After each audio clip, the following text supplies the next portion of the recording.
میرا بھائی سائیکل پر رکھے ٹوکرے میں سموسے سجائے بیچنے جا رہا ہے۔ میرا بھائی تو مجھے نہ پہچان سکا کیونکہ میری کامیابیوں نے مجھے بدل دیا تھا، مگر میں نے بھائی کو پہلی نظر میں ہی پہچان لیا۔ جب میں نے اپنا تعارف دیا تو میرا بھائی مجھے گلے لگا کر سسکنے لگا، مگر پہلی بار مجھے بھائی کو بھائی کہتے ہوئے شرم آنے لگی کیونکہ میرا تعلق اب ایلیٹ کلاس سے تھا۔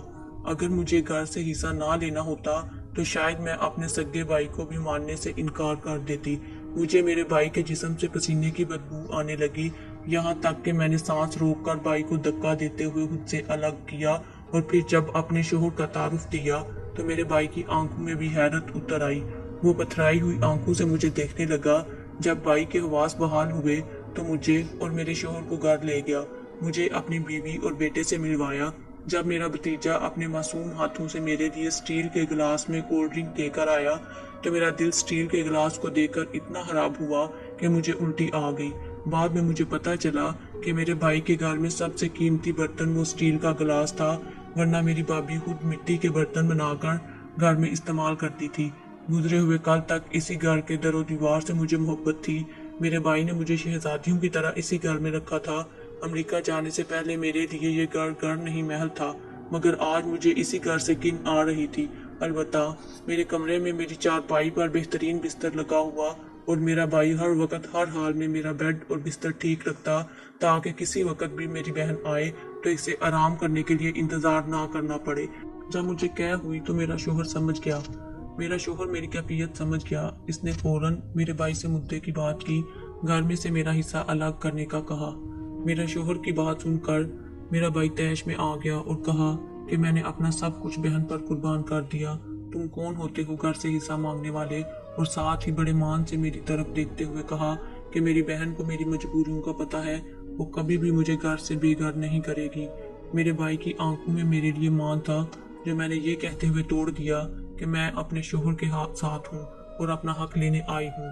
میرے بھائی نے مجھے صاف صاف کہا کہ میں نے ساری زمین بیچ کر تمہاری پڑھائی پر لگا دی، اب گھر میں تمہارا کوئی حق نہیں، تو میں واپس آ گئی اور اپنے شوہر کے کہنے پر بھائی پر بٹوارے کا کیس کر دیا۔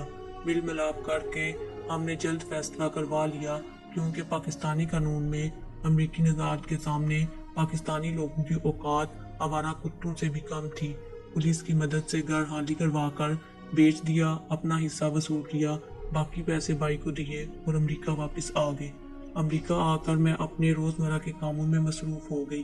اسی دوران اللہ تعالیٰ نے مجھے ایک بیٹی سے نوازا، جبکہ دوسری طرف میرا بھائی جسے میں نے گھر سے بے گھر کر دیا تھا وہ کرائے کے گھر میں رہائش پذیر تھا۔ اس کے بیٹے کو کینسر ہو گیا۔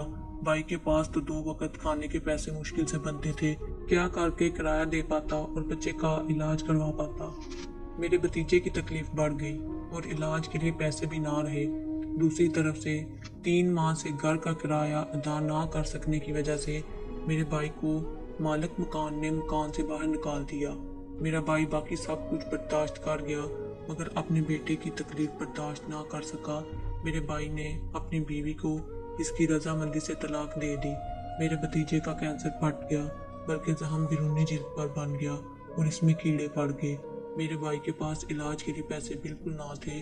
بقول لوگوں کے میرا بھتیجا جب کیڑوں کے کاٹنے کی تکلیف برداشت نہ کر سکتا اور روتا تو میرا بھائی میرے بھتیجے کے زخم میں پیٹرول ڈال دیتا، جس طرح کتوں کے زخموں میں ڈال جاتا ہے۔ جب میرے بھتیجے کا زخم پھیلتا ہی گیا تو میرا بھائی اپنے بیٹے کو سسک کر مرتا نہ دیکھ سکا اور خود اپنے ہاتھوں سے قتل کر دیا، خود گرفتاری دے دی اور آج کل جیل میں ہے۔ جبکہ دوسری طرف میری بیٹی کو بھی کینسر ہو چکا ہے۔ کچھ نسوانی مسائل کی وجہ سے میری اولاد بھی مزید نہیں ہو سکتی۔ میرے پاس پیسہ بھی ہے، گھر بار بھی ہے، بیٹی کا علاج بھی چل رہا ہے، مگر میری بیٹی کا بچنا ناممکن ہے۔ اب مجھے احساس ہوتا ہے کہ میرے بھائی کس تکلیف سے گزرا ہوگا۔ میرے بھائی نے تو بیٹے کو اپنے ہاتھوں سے قتل کر دیا تھا، مگر مجھ سے لکھی تقدیر سے آتی ہوئی بیٹی کی موت بھی نہیں دیکھی جا رہی۔ بیٹی کی تکلیف نے مجھے دماغی مریض بنا دیا ہے۔ مجھے جاب سے کچھ عرصے کے لیے فارغ کر دیا گیا ہے۔ میرا سائیکالوجسٹ اور سائیکیٹرسٹ کے پاس علاج چل رہا ہے۔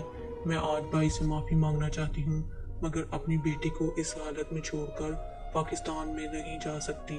البتہ میں پاکستانی بہنوں تک یہ پیغام پہنچانا چاہتی ہوں کہ خدا کے لیے اپنے بھائیوں کی قربانیوں کا احساس کریں، انہیں بے شک اچھا صلہ نہ دیں مگر ان پر میری طرح ظلم نہ کریں۔